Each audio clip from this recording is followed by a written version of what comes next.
Ya en la epístola comenzamos a profundizar más acerca del ministerio sacerdotal de nuestro Señor Jesucristo. Vamos a encontrar muchos aspectos del antiguo pacto, lo cual vamos a poder clarificar y vamos a poder encontrar esa similitud que hay entre todo ese antiguo pacto y el nuevo pacto. Ya Jesús ha sido presentado a los lectores como un sacerdote que es fiel y misericordioso. Eso lo vimos en Hebreos capítulo 2, 17. Como dice ahí, dice, por lo cual debía ser en todo semejante a sus hermanos para venir a ser misericordioso y fiel sumo sacerdote en lo que a Dios se refiere para expiar los pecados del pueblo. Jesús vino aquí a la tierra con una misión, un propósito específico, y ese era cumplir el plan soberano de Dios. Él vino a la tierra exclusivamente para dar su vida por nosotros, dice, para expiar nuestros pecados. Es precisamente lo que estamos celebrando durante esta semana. Estamos celebrando la resurrección, pero antes de celebrar la resurrección, tenemos que conmemorar lo que sufrió Cristo en la cruz. O sea, esa fue su misión. Lo que Cristo vino a hacer a la tierra lo hizo durante esa semana, de venir a expiar los pecados de cada uno de nosotros. Para él ser, dice, un fiel sacerdote. Vamos a leer el versículo, Hebreos 4:14, donde dice, por tanto, teniendo un gran sumo sacerdote que traspasó los cielos, Jesús, el Hijo de Dios, retengamos nuestra profesión, porque no tenemos un sumo sacerdote que no pueda compadecerse de nuestras debilidades, sino uno que fue tentado en todo según nuestra semejanza, pero sin pecado. Dice, acerquémonos pues confiadamente al trono de la gracia, para alcanzar misericordia y hallar gracia para el oportuno socorro. Bueno, 3 versículos, pero 3 versículos bien profundos y llenos de doctrina. Pero tenemos que comenzar como diciendo, por tanto, teniendo. Y usted se tiene que preguntar, ¿tiene usted este gran sumo sacerdote? ¿Usted sabe que sin este sumo sacerdote usted no puede relacionarse con Dios Padre? Que no hay manera que el hombre en su estado de pecador pueda mantener ninguna relación con Dios Padre, a menos que sea a través de Jesucristo. Por eso es la invitación, pero la invitación es a los que tienen ya a Cristo. Si usted no tiene a Cristo, usted tiene que venir a Cristo primeramente. ¿Y qué es venir a Cristo? Venir a Cristo es venir reconociendo la necesidad que tenemos de Él, que Él interceda por nosotros ante el Padre, que Él pague por nuestros pecados, que Él nos reconcilie con Dios, que Él nos justifique pagando esa sentencia de muerte que tenemos arriba por el pecado. Cuando uno reconoce eso y reconoce la necesidad de Cristo y viene a Él y lo recibe, entonces es que, como dice aquí, con toda confianza, porque eso es lo que nos está invitando el pasaje, a los que ya son cristianos, a mantener una relación con Dios a través de Cristo Jesús con toda confianza. Y valga la invitación porque todos nosotros estamos llenos de pecados. Todos nosotros estamos llenos de debilidades. Cuando llegamos a Cristo y creímos en Él, Él perdonó nuestros pecados, mas sin embargo, nuestra vida sigue llena de pecado, y por eso es que necesitamos a Cristo y necesitamos esta invitación de acercarnos con toda confianza a través de Él. La vida cristiana no es fácil. No es fácil. ¿Usted se ha puesto a pensar con cuántas cosas usted lucha? Mira el hermano como estaba orando en todas estas objeciones que está presentando y obstáculos en medio de su ministerio, en su camino. Pero la vida de él refleja la vida de todos nosotros. Todo el que quiere servir a Dios, todo el que quiere vivir la vida cristiana, vivir en santidad, va a enfrentarse con todas estas luchas. No es fácil. Pero precisamente porque no es fácil, es que tenemos la necesidad de Cristo, porque Cristo es el que la hace fácil. Cristo es el que la hace. ¿Cómo la hace Cristo fácil? Bueno, cuando nos acercamos a Él confiadamente y le pedimos en oración, teniendo en cuenta que tenemos un gran sumo sacerdote fiel y misericordioso. Usted sabe la función de un sacerdote, ¿verdad? La función de un sumo sacerdote es de interceder por el pueblo ante Dios. Esa es la misión de un sumo sacerdote. Interceder por el pueblo ante Dios, lo que lo difiere a un profeta, que el profeta habla al pueblo de parte de Dios. Quiere decir que Jesucristo viene y se presenta por nosotros. Hermano, es glorioso. Yo no sé si usted ve lo glorioso que hay en esto, que Cristo Jesús, su misión en este mismo momento, sea estar sentado a la diestra de Dios, como hablamos anteriormente, intercediendo por usted y por mí. Eso es lo que hace Cristo. Y eso es glorioso. Él se presenta como la fuerza que necesita el creyente para mantener su confesión y resistir la tentación. Y vemos más adelante en el versículo 15, que después vamos a hablar de eso, cómo Él se pone con ejemplo. Quiere decir que Jesús, como hijo de hombre, porque es el que nosotros creemos, que Cristo es hijo de Dios y hijo de hombre, 100% hombre, comparte los problemas de su pueblo y simpatiza con nuestra debilidad. Es lo que el pasaje nos está tratando de decir ahí. O sea, no amedrentarnos, no dejar de ir a Él. ¿Por qué? Porque Él se compadece de nosotros. Él mismo soportó todas las pruebas que podamos atravesar, pero permaneció firme en ella. Y esto es importante que lo notemos, porque usted pueda decir, bueno, Él sí pudo haberlo hecho porque Él es Dios. Imagínense, claro, Él es Dios, pero imagínate aquí nosotros los hombres. No, pero Él anonadó su naturaleza divina. No dejó de ser Dios, pero Él anonadó su naturaleza divina y vino a ser 100% hombre. Quiere decir que si alguna vez a Cristo lo pellizcaron, sintió el pellizco. Claro que sí. Cuando Él habla de hambre, fue hambre que Él sintió. Sed, fue sed. Compartió emociones. Exactamente todo lo que usted Cristo ve que Cristo hizo en la Biblia fueron sentimientos genuinos y padecimientos que compartimos nosotros. Y por eso es que se puede compadecer de nosotros.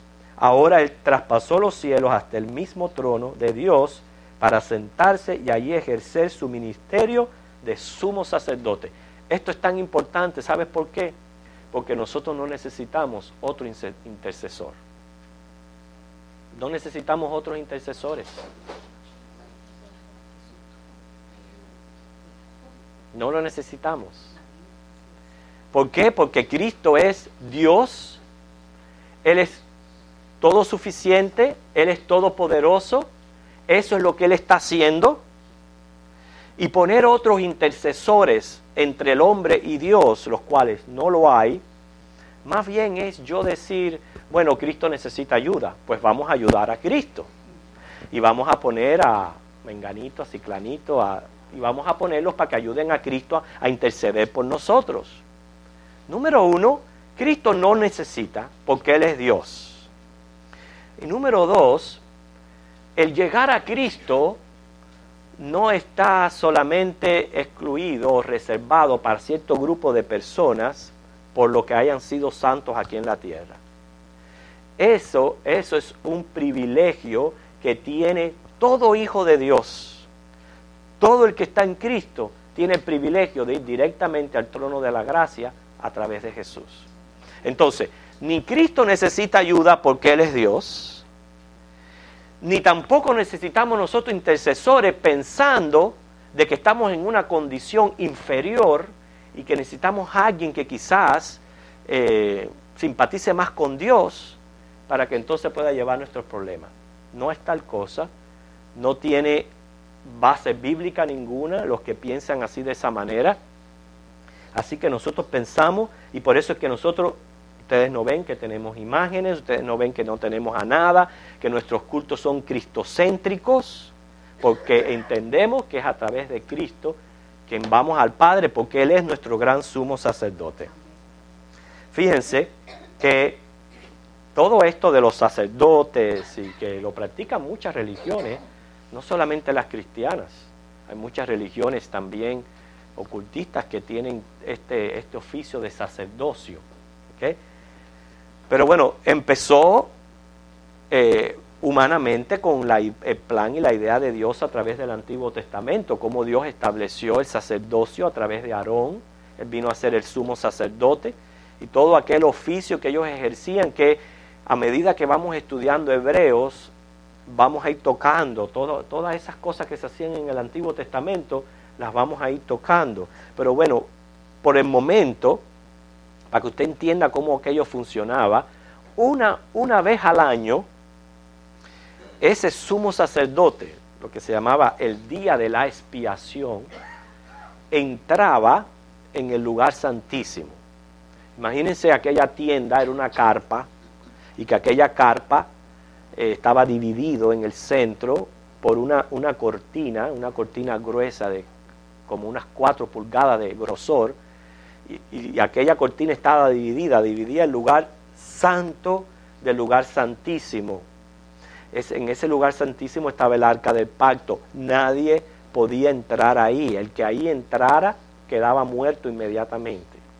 Solamente se permitía que el sumo sacerdote una vez al año entrara en el día de la expiación. Él tenía que ofrecer 2 sacrificios. Primeramente ofrecía un sacrificio por él mismo y después ofrecía el sacrificio por el pueblo. Esto él lo hacía una vez al año. Pero Cristo, y atravesaban el velo, pero lo que está hablando aquí dice que Cristo traspasó los cielos. Fíjense que cuando Cristo muere, aquel velo se rasga de arriba abajo, como diciendo ya hay entrada libre a ese lugar santo. Pero esa entrada libre tuvo un costo, que es Cristo. Y por eso nosotros tenemos que tener cuidado también al usar esa entrada, porque tuvo un costo, un precio alto, que fue Jesucristo. Quiere decir que en aquel santuario, que era material, era temporero, los sumos sacerdotes aparecían apenas pocos minutos. ¿Qué son pocos minutos comparado a un año entero delante de Dios a favor del pueblo? Sin embargo, lo precioso de Cristo y de su sacerdocio es que Él abrió esta entrada y es 24/7. ¿Te entiende eso, verdad? 24/7. 7 días a la semana, 24 horas al día, usted tiene acceso a esa entrada a través de Jesús. Quiere decir que podemos orar en cualquier momento, en cualquier tiempo que nosotros necesitemos. Podemos orar confiadamente porque Él está intercediendo por nosotros. Y lo precioso que me está enseñando aquí este pasaje, que Él intercediendo por mí es alguien que experimentó lo que nosotros estamos pasando aquí en la tierra. Quiere decir que conoce, no es alguien que está ajeno al dolor humano, sino alguien que lo experimentó. Y Él está sentado a la diestra del Padre, abogando por nosotros. Primera de Pedro 2:5 es un pasaje que yo uso mucho, pero es importante para que entiendan lo que creemos nosotros los bautistas y por qué razón somos cristianos. Primera de Timoteo 2:5. Primera de Timoteo, si dije Pedro, perdón. Primera de Timoteo 2:5.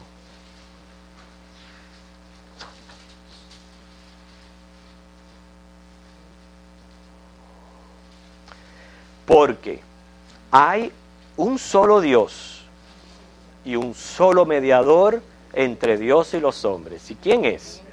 Jesucristo, hombre. ¿Quién lo pone? ¿Quién dice la palabra que es el único intercedor?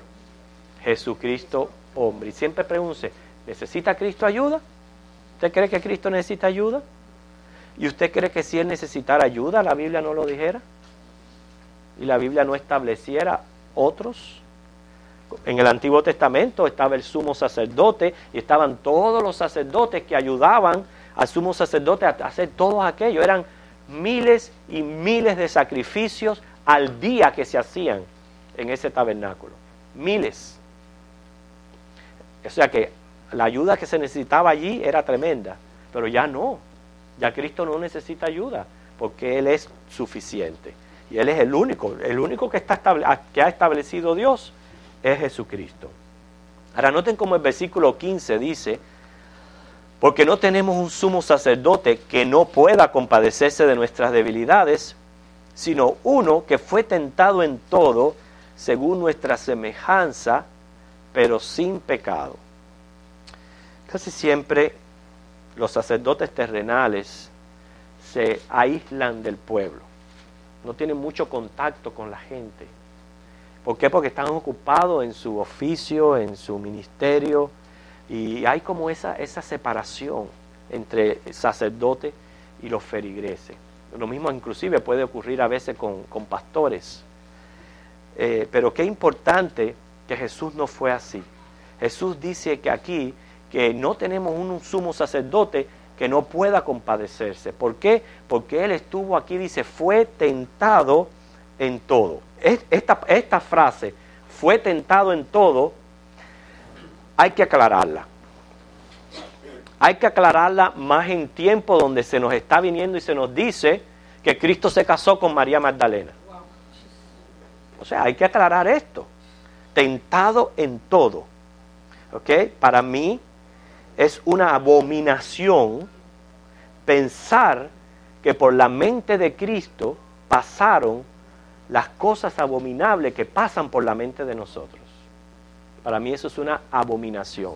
¿En qué sentido Él fue tentado en todo? Bueno, Él fue expuesto a nuestras experiencias y claramente dice ahí la Biblia, con excepción del pecado. Entonces, como tentación podemos referirnos a pruebas, peligros, padecimientos. Precisamente en estos estudios de los miércoles, un día en Santiago, vimos la diferencia de las pruebas y de las tentaciones cuando son externas e internas. ¿Se recuerdan? Cuando son externas, vienen de fuerzas ajenas a nosotros, vienen con motivos a probarnos, son cosas que no provocamos nosotros, simplemente vienen y hay que resolverlas. Pero hay muchas internas que las provocamos nosotros mismos por la concupiscencia y todo el pecado que hay en nosotros mismos provocamos estas tentaciones internas. Esas fue las que yo digo, no las pasó Cristo. ¿Por qué? Porque Él es sin pecado. Dice claramente ahí, Él no cometió pecado. Entonces, cuando decimos que Él fue tentado en todo, se refiere a las experiencias que hemos pasado nosotros con excepción del pecado. Más bien, Él fue tentado en todas las áreas en que es tentado el hombre. Inclusive la Biblia divide estas tres áreas en tres. ¿Cómo podemos saber eso? Mateo 4, del 1 al 11, vamos a irlo buscando. Mateo 4, del 1 al 11. Sin desmarcar Hebreos.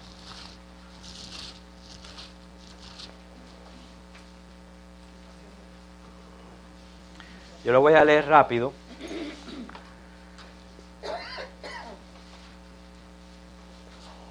Ustedes me siguen con la vista. Dice, entonces Jesús fue llevado por el Espíritu al desierto para ser tentado por el diablo. ¿Ve? El diablo externo. Venía algo externo, no era algo que salía de Él, sino externo. Es la diferencia con nosotros. Nosotros recibimos tentaciones externas e internas. ¿Ok? Ahora, y después de haber ayunado 40 días y 40 noches, tuvo hambre. Aquí vemos un ejemplo de una necesidad genuina que tuvo Cristo en siendo Él 100% hombre. Y vino a Él el tentador y le dijo, si eres hijo de Dios, di que estas piedras se conviertan en pan. Él respondió y dijo, escrito está, no solo de pan vivirá el hombre, sino de toda palabra que sale de la boca de Dios. Entonces el diablo le llevó a la santa ciudad, esta es la segunda, y le puso sobre el pináculo del templo y le dijo, si eres hijo de Dios, échate abajo, porque escrito está, a sus ángeles mandará cerca de ti y en sus manos te sostendrán para que no tropieces con tu pie en piedra. Jesús le dijo, escrito está también, no tentarás al Señor tu Dios. Otra vez le llevó el diablo a un monte muy alto y le mostró todos los reinos del mundo y la gloria de ellos. Y le dijo, todo esto te daré si postrado me adorares. Tercera tentación. Entonces Jesús le dijo, vete, Satanás, porque escrito está, al Señor tu Dios adorarás y a Él solo servirás. El diablo entonces le dejó y aquí vinieron ángeles y le servían. Fíjense, aquí están las tres áreas de tentación del hombre por las cuales Cristo pasó. Y por eso fue tentado en todo, para referirse a las tres áreas en que Cristo fue tentado. Primero es los deseos de la carne, es la primera, ¿okay? Con relación a las piedras convertirse en pan. Después, los deseos de los ojos. Y en tercer lugar, la vanagloria de la vida. ¿Por qué fue llevado al desierto? Él fue llevado, ahí claramente la Biblia dice, con el propósito específico de ser tentado. ¿Pero para qué? ¿Por qué? Muchas razones y de gran valor, precisamente muy relacionado a lo que estamos hablando aquí en Hebreos, porque nos está mostrando un sumo sacerdote que es también nuestro modelo, nuestro ejemplo. Precisamente una de las razones que fue tentado es para que, como nosotros vamos a sufrir tentaciones también, usemos la misma táctica y la misma forma en que Él usó para sacar la tentación de su vida, la usemos nosotros también. Pero, número uno, ahí Satanás empleó sus peores armas. Y aún así fue vencido. Para demostrar también la fuerza del Espíritu, la cual la tenemos todos hoy nosotros. Para una identificación, como estamos viendo aquí en Hebreos 4:15, porque de igual manera que Él fue tentado, nos puede ayudar a nosotros en nuestras tentaciones. Para mostrar lo que le puede ocurrir a los seguidores de Cristo. Por eso es que es muy importante que todo el que decide seguir a Cristo entienda, el cristianismo no va a ser fácil, va a ser lleno de obstáculos y lleno de tentaciones, pero como Cristo la venció, yo también la puedo vencer. Para enseñarnos la manera de salir victorioso de esta tentación externa. ¿Por qué? Porque el Espíritu nos capacita para salir victorioso, como dice Romanos 8:37. Ahora, estas tres tentaciones, vemos aquí primeramente que es materialismo sin Dios. Analice lo que el diablo le dijo. Tienes hambre, tú puedes hacer que estas piedras se conviertan en pan. Y Jesús con hambre le dijo no. O sea, no cedió. Y número uno, poder tenía él para hacer las piedras en pan. ¿Okay? No lo hizo antes, pero es para enseñarnos a nosotros al materialismo sin Dios. O sea, el hombre debe depender de Dios, no de sus propios recursos. Eso es lo que nos está enseñando ese materialismo sin Dios. Si usted se puede analizar hoy día, todo el mundo está tratando, yo sé que de sobrevivir, de hacer, de planear, de construir, de invertir, de hacer un montón de cosas. Pero ¿cuántos cuentan con Dios? ¿Cuántos? ¿Cuántos se viran y le dan gracias a Dios? Precisamente nos está enseñando, como dice Santiago, si Dios quiere, haremos esto o haremos aquello. Nosotros como cristianos, en el área material de nuestra vida, y ya esa parte incluye salud, incluye dinero, la economía, incluye todo lo que tenga, trabajo, todo lo que tenga que ver con la vida material, nos está enseñando Jesús que tenemos que depender de Dios y no tratar de buscarnos nosotros. No malentender, sí tenemos que nosotros buscarlo, pero contando con Dios, no pensando que dependemos de nuestras propias fuerzas y recursos. La segunda tentación es prestigio sin Dios, o sea, es forzar la mano de Dios y tratar de reconfirmar por sí mismo lo que ya estaba confirmado por el Padre. Porque según la tentación, el Señor le dijo, bueno, súbete al pináculo del templo y tírate, que en cuanto te tire, los ángeles van a venir y te van a sostener, no van a permitir que te estrelles contra la piedra. Eso era una profecía mesiánica. ¿Okay? Pero ¿sabe lo que Jesús le estaba diciendo ahí? Yo no tengo que hacer eso porque tú me lo digas. ¿Okay? Porque al fin y al cabo, quien me confirma a mí como el Mesías es Dios, es mi Padre. Esa es la misión que yo vine. Yo no tengo que probarle a nadie nada. Y por eso es que Él le responde a esta tentación, al prestigio sin Dios, que es otra cosa que el hombre busca con locura, el prestigio sin Dios. Y la tercera tentación es poder sin Dios. Lo que Satanás le estaba tratando de decir es, si tú te postrado me adoras, yo te voy a dar todos estos reinos. Todo esto que tú ves, por eso lo llevó a una montaña. Y vio toda aquella ciudad de Jerusalén, que me imagino que se haya visto preciosa. Dijo, todo esto yo te lo voy a dar si tú me adoras. ¿Okay? Le iba a dar el reino. Pero ¿sabe qué? Él no necesitaba obtener el reino de esa manera, porque el reino era suyo. Pero el reino, él tenía que conquistarlo a través de la cruz. No podía ser sin la cruz. Lo que Satanás estaba tratando de evitar es que él fuera a la cruz. Pero sabiamente Jesús le responde que inclusive que se fuera. ¿Por qué? Porque el hombre busca poder sin Dios, y esto es rechazar el Calvario para hacerse de los reinos del mundo a cambio de idolatría.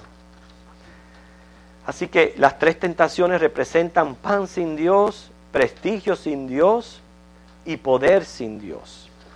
Y por eso vemos aquí en el 16 donde dice, entonces, si tenemos un sumo sacerdote que se compadece de nosotros, que pasó por lo que nosotros pasamos, dice, acerquémonos pues confiadamente al trono de la gracia.